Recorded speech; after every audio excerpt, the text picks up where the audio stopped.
कल दिनांक 27 अप्रैल 2024 का मामला सामने आया था, जहां पर बसपा प्रत्याशी के समर्थन में प्रचार करते हुए पंडित महेश गंभीर जी को धमकी दी गई। जब उन्होंने जानने का प्रयास किया तो फोन काट दिया। कल दिन की सुनियोजित घटना, जिसमें एक व्यक्ति जिन्होंने अपना नाम कमलेश वर्मा ढखेरवा निवासी बताया और बोलते ही कहा कि ब्राह्मण होकर बसपा का वोट मांग रहे हो। रेखा वर्मा जी, जिस दिन चुनाव जीत जाएंगे लाल करे जाओगे। मैं इस बात को समझ ही नहीं पाया कि कौन व्यक्ति जिसे हम जानते तक नहीं, वो हमें किस उद्देश्य से ऐसी धमकी दे रहा है। दूसरे से फोन किया और जानना चाहा तो वो भी दोहरा रहे कि ब्राह्मण वोट मांग रहे हो और गुस्सा लगेगी अगर धमकी दी है तो मुकदमा करो, हम इतना डरते नहीं। ये चुनाव हमारे लिए धमकियों की खुराक लेकर आया है।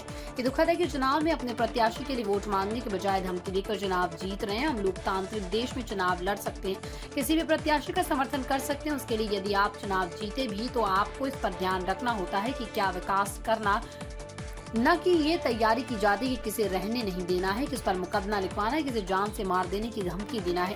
रही बात कि तो मैं ब्राह्मण हूँ और रहूंगा, और यदि सिर्फ इसलिए मैं ब्राह्मण हूँ तो मैं अपने दामन के लिए तैयार हूँ। मैंने यदि आप इस अहंकार में हैं, तो यदि हमने सत्ता में आपको बिठाया था और आप हमें जाति के लिए दबाव बनाएंगे तो मैं इसके लिए तैयार हूँ।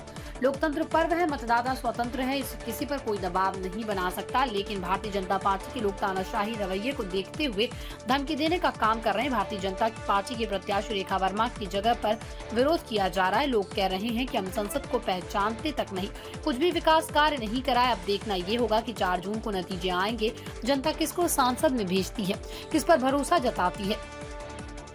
आप मुझे मार देना चाहते हैं तो मैं ये भी देने को तैयार हूँ। मैं श्याम किशोर अवस्थी के लिए यदि कुर्बान किया गया तो मंजूर है। मैं इतना कमजोर नहीं हूँ कि झुकाया जा सकूं। मेरे साथ धौरहरा के एक बच्चा है जिसके साथ मैंने कभी गलत नहीं किया।